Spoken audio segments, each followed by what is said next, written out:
അപ്പോൾ നമുക്ക് ആദ്യം ഇതിനായിട്ട് വേണ്ടത് ക്യാപ്സിക്കം, വെളുത്തുള്ളി, പിന്നെ ചിക്കൻ കുറച്ച് മാരിനേറ്റ് ചെയ്തതും ഉപ്പും മുളക് പൊടിയും മാത്രം ഇട്ടിട്ട് മാരിനേറ്റ് ചെയ്ത് വെക്കുക കുറച്ച് സമയം. എന്നിട്ട് നമുക്കിതൊന്ന് ഷാലോ ഫ്രൈ ചെയ്ത് എടുക്കാം. ഒരുപാട് എണ്ണയൊന്നും ഒഴിച്ച് ഡീപ്പ് ഫ്രൈ ഒന്നും ചെയ്യേണ്ട ആവശ്യമില്ല, ഷാലോ ഫ്രൈ മതി. അപ്പോൾ കുറച്ച് എണ്ണ ഒഴിച്ചാൽ മതി. നല്ല പരന്ന പാന് തന്നെ എടുക്കാൻ നോക്കുക, എന്നാലേ ഫ്രൈഡ് റൈസൊക്കെ ഉണ്ടാക്കുമ്പോൾ നല്ല വിട്ട് വരില്ലോ അരിയൊക്കെ, അല്ലെങ്കിൽ എല്ലാം കൂടെ കട്ട കുത്തിയ പോലെ ആവും.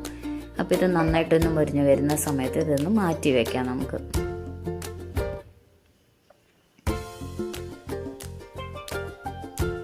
ഇതിപ്പോൾ ബോൺലെസ്സോ അല്ലെങ്കിൽ ബോണോട് കൂടിയൊക്കെ എടുക്കാം. ഞാനിപ്പോൾ ബോണോട് കൂടിയിട്ടാണ് എടുത്തിരിക്കുന്നത്. നിങ്ങൾക്ക് വേണമെങ്കിൽ ചിക്കൻ ബ്രസ്റ്റ് മാത്രമായിട്ടും എടുക്കാം. അപ്പോൾ ഇതായിട്ടുണ്ട്, ഇനി അത് മാറ്റി വയ്ക്കാം. എന്നിട്ട് ഇതേ എണ്ണയിൽ തന്നെ നമുക്ക് കുറച്ച് വെളുത്തുള്ളി ഒന്ന് വഴറ്റിയെടുക്കണം. ഒരു 6 അല്ലി വെളുത്തുള്ളിയാണ് എടുത്തിരിക്കുന്നത്. ഇതൊന്ന് നന്നായിട്ടൊന്ന് മൂപ്പിച്ചെടുക്കുക. നല്ലൊരു മൂത്ത മണം വരുന്ന സമയത്ത് നമുക്കിതിലേക്ക് മുട്ട ഒഴിച്ചു കൊടുക്കാം. ഞാനിപ്പോൾ 2 മുട്ടയാണ് എടുത്തിരിക്കുന്നത്. ഇതൊന്ന് ചിക്കി പൊരിച്ചെടുക്കണം. നിങ്ങൾക്ക് വേണമെങ്കിൽ 3 or 4 ഒക്കെ എടുക്കാവുന്നതാണ്. ഞാനിപ്പോൾ 2 എണ്ണമാണ് എടുത്തിരിക്കുന്നത്.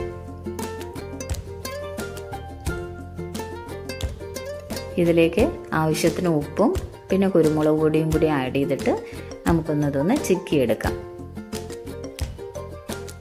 കുഞ്ഞു കുഞ്ഞു പീസസ് ആയിട്ട് എടുക്കണം എന്നില്ല, കുറച്ച് വലിയ പീസായിട്ട് തന്നെ നമുക്ക് ചിക്കിയെടുക്കാവുന്നതാണ്. ഇനി നമുക്ക് ഇതിലേക്ക് ക്യാപ്സിക്കം ആഡ് ചെയ്ത് കൊടുക്കാം. ഒരു 1/4 ഭാഗം ക്യാപ്സിക്കം മാത്രമേ എടുത്തിട്ടുള്ളൂ. അത് ആഡ് ചെയ്തിട്ട് നന്നായിട്ടൊന്ന് വഴറ്റി കൊടുക്കുക.